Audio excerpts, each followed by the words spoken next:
Saya Cynthia Rompas masih menemani Anda di Kompas Petang. Saudara Presiden Prabowo Subianto menaikkan gaji untuk seluruh hakim. Khusus untuk hakim yang berada di golongan paling junior mendapatkan kenaikan 280%. Prabowo Subianto menjelaskan telah memerintahkan Menteri Keuangan Sri Mulyani untuk mengalokasikan anggaran bagi kenaikan gaji hakim. Presiden juga bilang kalau perlu anggaran TNI dan Polri dikurangi untuk kenaikan gaji hakim. Prabowo mengatakan saat ini negara butuh hakim-hakim yang tidak bisa dibeli dan tidak mudah tergoda akan sogokan. Dan karena itu saya perintahkan menteri-menteri saya ingin naikkan gaji seluruh hakim di Indonesia.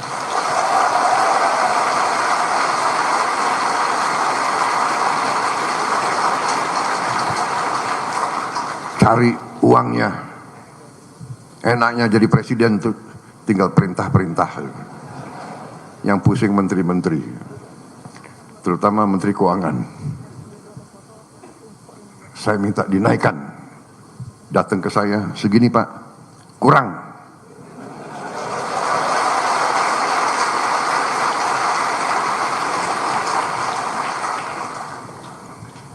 Kalau perlu, anggaran lain saya kurangi.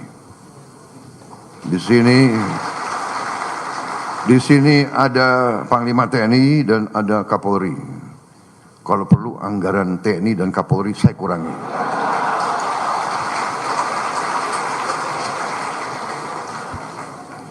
Percuma kita punya polisi yang hebat, tentara yang hebat. Si koruptor, si maling, si bajingan itu begitu ke pengadilan lolos. Kasihan ini anak buahmu Kapolri. Jadi kita butuh hakim-hakim yang benar-benar tidak bisa digoyahkan, tidak bisa dibeli. Saya Prabowo Subianto, Presiden Republik Indonesia ke-8, hari ini mengumumkan bahwa gaji-gaji hakim akan dinaikkan demi kesejahteraan para hakim dengan tingkat kenaikan bervariasi sesuai golongan, di mana kenaikan yang tertinggi mencapai 280%. Tahun lalu, saudara, gaji hakim di Indonesia telah dinaikkan setelah Presiden ke-7 RI Joko Widodo menandatangani peraturan pemerintah nomor 44 tahun 2024. Berdasarkan peraturan itu, pemerintah gaji hakim paling rendah atau golongan 3 dengan masa kerja 1 tahun berkisar Rp2.785.000 hingga Rp3.154.000. Sementara hakim golongan 3 dengan masa kerja 5 hingga 6 tahun sebesar Rp3.057.000 hingga Rp3.461.000.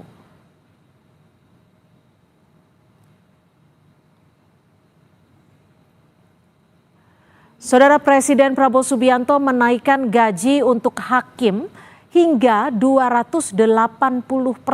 Sementara di tengah rencana pemerintah menaikkan gaji hakim, kasus korupsi menyeret sejumlah hakim dengan nilai suap yang mencapai miliaran rupiah. Apakah kenaikan gaji ini efektif mencegah praktik korupsi di kalangan hakim?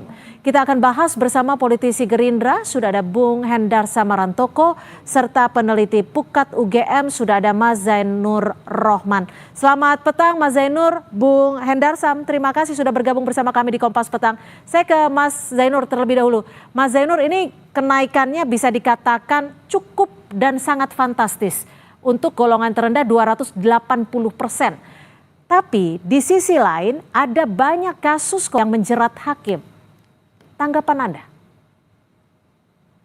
Ya, yang pertama kami apresiasi ya itikat baik dari Presiden Prabowo yang memperhatikan kesejahteraan dari hakim di Indonesia.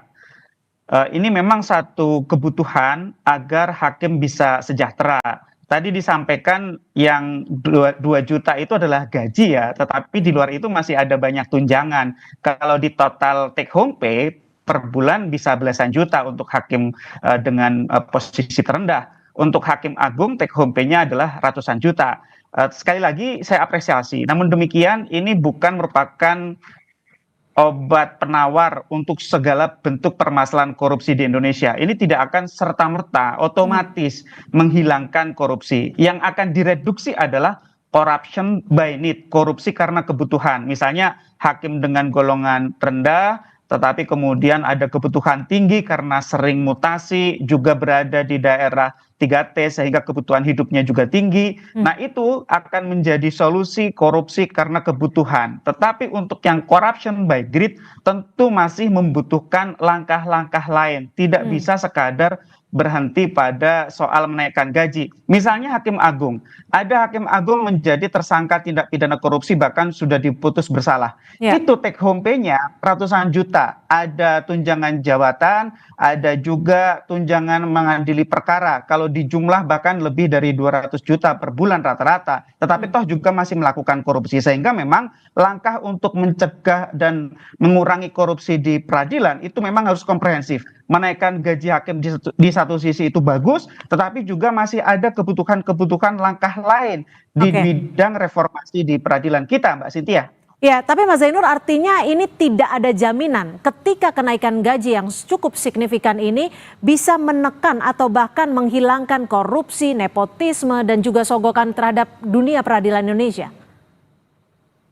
Ya, setidak-tidaknya mengurangi adanya tekanan karena adanya kebutuhan dari hakim terhadap kebutuhan hidupnya. Tetapi kalau dikatakan ini akan menghilangkan tentu masih sangat jauh. Ya, sekali lagi contohnya adalah hakim agung take home pay-nya ratusan juta toh juga masih menerima suap. Sekali lagi ini menjawab corruption by need-nya, tetapi by greed-nya karena keserakaan ini masih membutuhkan reformasi peradilan secara keseluruhan. Tetapi saya apresiasi untuk porsi yang harus diambil oleh presiden ini merupakan satu langkah yang tepat. Kenapa? Karena kan eksekutif juga tidak boleh mencampuri urusan yudikatif. Presiden berusaha untuk menaikkan gaji hakim di satu sisi itu sudah betul, tetapi juga perlu misalnya karena ini kan integrated criminal justice system ya, ada kepolisian, ada kejaksaan. Pertanyaannya, apakah institusi penegak hukum ini juga diperbaiki kesejahteraannya? Apakah juga diperbaiki pengawasannya? Apakah diperbaiki tata kelola sumber daya manusianya? Ya. Apakah juga diperbaiki bagaimana sistem untuk mencegah mereka main perkara? Juga di kelompok Bang Hendar Sam gitu ya, misalnya advokat gitu ya. Advokat kita juga sampai sekarang dari sisi penegakan kode etik sangat lemah. Ini kan kita barbar bahkan ada orang mengatakan gitu ya. Ini bagaimana di kelompok advokat yang juga menjadi bagian dari masalah. Itu kan juga perlu perbaikan di kelompok advokat itu. Sehingga memang sekali lagi saya katakan yang ketiga kalinya, ini merupakan langkah tepat tetapi masih butuh langkah-langkah lain untuk memperbaiki dunia peradilan kita. Ini tidak akan kemudian serta-merta menghilangkan korupsi dari dunia peradilan. Ya, Bung Hendar Sam, ini urgensinya sebenarnya seperti apa? Karena kalau kita lihat saat ini seperti yang dikatakan Mas Zainur bahwa banyak juga hakim-hakim yang take home pay-nya sudah cukup banyak tapi juga masih greedy gitu loh. Masih serakah untuk mendapatkan uang dari penanganan korupsi atau penanganan kasus. Ya, jadi 1-2 kasus tidak bisa juga digeneralisir ini menjadi suatu stigma dan suatu pendapat untuk tadi saya mengeneralisir semua hal itu tidak ada jaminan terhadap hal tersebut. Saya ambil dari hulunya dulu. Apa yang dilakukan oleh Pak Prabowo ini adalah merupakan janji kampanye beliau. Pada saat di debat Perdana Capres-Cawapres 2024 itu di tanggal kalau nggak salah di tanggal 12 Desember 2023 beliau menyampaikan bahwa untuk memberantas korupsi hal yang paling fundamental itu adalah memperbaiki kesejahteraan hakim salah satunya. Kenapa hakim? Ya kan? Karena apa? Hakim adalah garda terakhir daripada pemutus di hilir suatu proses hukum. Dan oleh karena itu ya kan sebobrok-bobroknya itu nanti di tingkat hulunya Tapi apabila garda terakhir di tingkat hilirnya ini sudah berintegritas, maka oleh karena itu ini merupakan benteng terakhir. Memang saya sepakat dikatakan oleh Mas Zainur tadi bahwa ini merupakan salah satu instrumen, tapi ya kan perlu juga dilakukan pengawasan internal dan eksternal yang kuat, ya. Kemudian juga saya rasa dengan diberikan gaji dan insentif yang cukup, sanksi yang tegas juga harus beriringan dengan hal tersebut. Ya kan, artinya kalau kita bisa katakan kalau dengan gaji yang kecil ya tidak cukup, ya kan, tanda kutip melakukan tindak pidana, tentunya ada. Tapi Anda ingin menyebut bahwa hakim sebagai benteng terakhir keadilan ini dengan ditingkatkannya kesejahteraan mampu menjamin integritas mereka kah? Iya, kan gini. Jadi harus dilihat kan gini. Di beberapa negara ya seperti di Singapura, Denmark, Finlandia ini beberapa negara yang tingkat korupsinya itu sangat kecil, minim sekali ya. Hampir bisa dikatakan tidak ada. Ini tingkat kesejahteraan hakimnya salah satu yang tertinggi di dunia. Nah, itu kan jadi patokan dan parameter. Itu yang pertama. Yang kedua, ketika penghasilan hakim ini tinggi, maka profesi hakim ini benar-benar akan menjadi profesi yang favorit untuk di kemudian hari.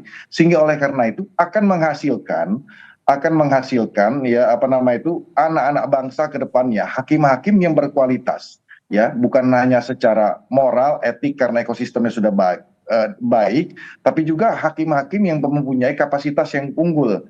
Jadi ini kan akan menjadi suatu ekosistem dan efek domino yang berkelanjutan ke depannya. Jadi memang tesis tentang masalah apakah ini bisa dijadikan patokan bahwa dengan gaji hakim tinggi kita bisa lihat di beberapa negara yang memang tingkat korupsinya sangat minim sekali. Mas Zainur, Anda tadi berulang kali menyatakan bahwa diperlukan pengawasan, diperlukan peraturan yang untuk memastikan bahwa ketika gaji sudah naik bisa berjalan beriringan. Pengawasan seperti apa yang paling tepat ketika hakim-hakim ini sudah menerima anggaran yang bisa dikatakan cukup fantastis ini? Ya, revitalisasi Komisi Yudisial. Komisi Yudisial itu sangat lemah posisinya saat ini. Di konstitusi sebenarnya sudah diatur, tetapi undang-undang yang mengatur tentang Komisi Yudisial itu menempatkan Komisi Yudisial dengan kewenangan-kewenangan yang sangat terbatas. Yang kedua adalah Bawas, Badan Pengawas Mahkamah Agung. Ini juga perlu ditingkatkan. Misalnya dari kelembagaan sudah ada wacana dari dulu untuk meningkatkannya menjadi Inspektorat Jenderal Mahkamah Agung. Itu juga perlu untuk segera dilakukan. Juga perlu bagaimana agar ada bentuk tanggung jawab pimpinan. Ketika ada seorang hakim melakukan korupsi, maka pimpinannya harus bertanggung jawab secara administratif. Yaitu apa? Dicopot dari jabatannya sesuai dengan satuan kerjanya. Kalau hakim di tingkat pertama, maka ketua pengadilan di tingkat pertamanya harus dicopot. Sebagai bentuk apa? Bentuk sanksi karena kegagalan melakukan pembinaan dan pengawasan. Itu juga sebagai bentuk stick and carrot agar ke depan bagi para ketua, bagi para pimpinan itu dapat melakukan pengawasan secara efektif sehingga resikonya menjadi tinggi kalau mereka kemudian tidak melakukan pengawasan dengan benar gitu ya. Nah, ini juga perlu diberikan apresiasi kepada internal Mahkamah Agung, misalnya hakim-hakim atau juga mungkin para pegawai yang mau untuk menjadi whistleblower. Dalam bentuk apapun, dalam bentuk penghargaan, dalam bentuk jaminan karir, dalam bentuk perlindungan agar mereka tidak dibalas dengan pembalasan dan seterusnya. Karena selama ini gitu ya, sebenarnya korupsi di internal pengadilan itu lebih banyak tahu sama tahu begitu ya. Tetapi kemudian pihak-pihak yang melihat mengetahui tidak melaporkannya karena takut dibalas, takut untuk kemudian akan menjadi korban dan kemudian tidak ada jaminan terhadap mereka kalau mereka lapor. Ini juga harus ada perbaikan gitu ya. Dan yang saya lihat sangat penting adalah tidak hanya dari sisi pengawasan Mbak Cynthia, tetapi juga dari sisi pengelolaan sumber daya manusia. Bagaimana caranya agar hakim-hakim yang berkualitas, yang jujur, yang baik, berintegritas itu dapat menjadi champion, dapat menjadi pimpinan-pimpinan di masing-masing satkernya. Itu hanya bisa dilakukan kalau gitu ya, sistem promosi di Mahkamah Agung itu mengutamakan nilai integritas, gitu ya. Misalnya ketika akan promosi harus dilakukan penelusuran terhadap rekam jejak. Bagaimana apakah mereka selama ini punya cacat dari sisi etik, dari sisi moral. Itu yang kemudian harus diutamakan dibandingkan misalnya karena koneksi, karena lain-lain. Itu Mbak Cynthia. Baik, terima kasih Mas Zainur Rohman dan juga Bung Hendar Samarontoko sudah berbagi perspektif di Kompas Petang. Selamat sore. Selamat sore, terima kasih Cynthia. Saudara, informasi lainnya di Kompas Petang masih akan kami sajikan selepas jeda. Di antaranya Presiden Prabowo Subianto